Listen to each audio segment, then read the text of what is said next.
Bertrand Niclot qui est notre invité ce matin pour la sortie de son album Ténor. On va y revenir dans un instant. On continue à faire le tour de nos indispensables du jour avec Margot Barallon, avec qui on va parler d'une série. Du retour même d'une série. Exactement. Bonjour Margot. Bonjour. Et aujourd'hui vous nous donnez une nouvelle d'une série comique que j'adore et dont j'apprends avec plaisir qu'elle fait son retour sur Canal+, c'est Platane. Oui, Platane, c'est la création de l'humoriste Éric Judor du duo Éric et Ramzy. Alors, je ne sais pas si vous vous souvenez, Philippe, l'histoire c'est celle d'Éric Judor, il interprète son propre rôle, qui se prend un platane en voiture, tombe dans le coma, se réveille un an plus tard, sauf que son collègue Ramzy a connu le succès sans lui.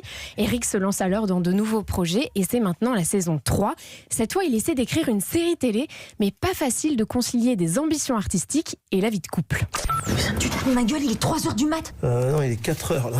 Ça te fait marrer en plus. Mais non, mais excuse-moi, mais là j'ai une inspiration de malade, j'ai des flashs, il faut que je note, sinon je vais oublier. Mais tu peux pas être flashé la journée. Excuse-moi d'avoir des fulgurances, merde. Putain, je suis sûr la meuf de Mozart était pas aussi relou. Voilà. Alors, on va retrouver dans cette 3e saison l'essence de la série. Évidemment, Éric Judor, il parodie sa propre carrière. Son personnage, c'est lui, mais en version loser. Écoutez-le parler avec son colocataire, ça manque pas d'autodérision. Bon alors c'est quoi ton business plan sur ma gueule? J'ai créé une appli pour coréens. Ça s'appelle Vintage Experience 80. Ça permet aux touristes de suivre une star has-been sur Paris.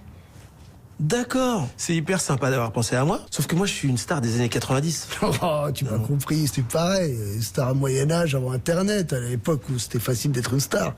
Comme Dalida, Claude François, il y avait toi. Il y avait une Beko aussi, je pense. Oh putain, Dalida, Beko. Est-ce qu'il faut avoir vu, Margot, les 2 premières saisons de Platane pour se lancer dans la 3? Alors, c'est pas obligatoire, parce qu'il n'y a pas vraiment d'histoire. Le principe de Ça, Platane, jamais, déjà. voilà, c'est la succession juste de situations toutes plus absurdes les unes que les autres, avec un humour décalé très Canal+. Un exemple, dans le premier épisode, Éric Judor est persuadé d'être la réincarnation d'Adolf Hitler. Tu crois en la réincarnation, toi? Le truc avec les ongles, bien sûr j'y crois. Ça fait hyper mal ça. Je vois pas le rapport. Bah je comprends pourquoi j'ai un karma de merde depuis 10 ans. J'ai été Hitler dans une autre vie. Merde. Après si ça peut te rassurer, moi une meuf un soir elle m'a dit que j'étais Judas dans une autre vie.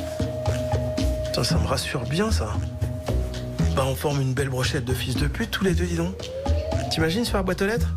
Hitler, Judas, pas de pub s'il vous plaît? Non, ça arrête pas les mecs ça. Pakistanais mettent rien. Ni plus ni moins. Voilà, alors, ce qui est très Canal+ aussi, c'est le casting. Éric Judor a convié tout un tas de stars, des humoristes, Florence Foresti, Jamel Debbouze. Ils sont connus? À peine. Et des acteurs, évidemment, par exemple, Mathieu Kassovitz, qui reprend le rôle qu'il tient dans une autre série Canal+, Le Bureau des légendes. Vous êtes au courant pour ma théorie? Quoi? Que Mitterrand a acheté la finale de la Coupe du Monde 98 pour que Yannick Noah passe bien auprès des banlieues? Yannick Noah, il jouait dans l'équipe 98? Mais personne ne le sait. Mais c'est fou ça, les infos qu'on apprend ici, mais c'est dingue. Je ne vous ai rien dit. C'est génial comme idée. Ah oui, Kassovitz du Bureau des légendes. C'est un crossover assez Déplacé. Tellement malin. ambitieux. Ouais. Ça sort quand alors? C'est diffusé à partir de lundi soir sur la chaîne Cryptée. Merci beaucoup Margot Barallon.